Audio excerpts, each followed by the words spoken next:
Jeff at si Lizelle. Tayo po kayo. Yan.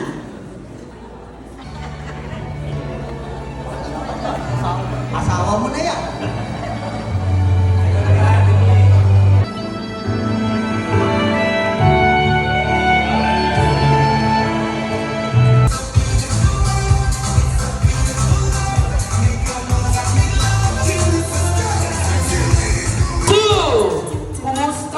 Davao. Ipanggutom na ba ang tanan? Mabungkag na naroon ako gimupuli. Oh. Kumusta ka na Davao? Okay, kasi taga Davao dili. Okay, taga Manila. Kumusta kayo? Okay, welcome to Mabatbaran City. Okay, let me proceed to the message of... Okay. Ayan, check pala kayo. Mr. Aldebride. Single and available. So, I just wanna thank you, Jeff, for being with us.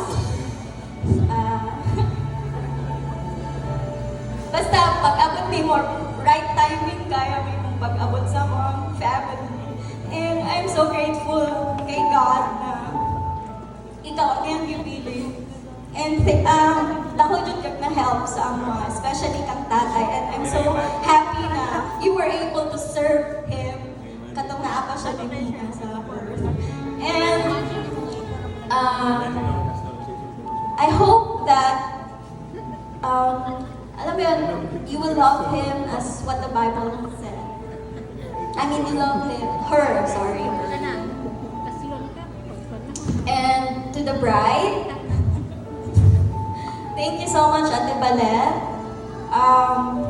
Actually, wala siya nag-ask na mag-maid of honor ako, but I took the role automatic.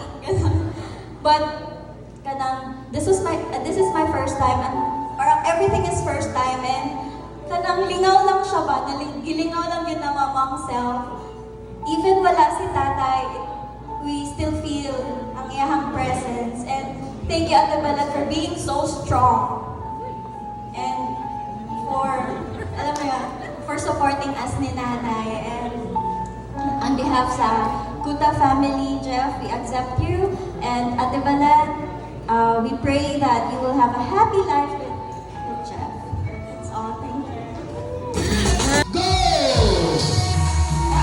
Ma'am, di lagi ka mo sa studio ka ikaw mo daog?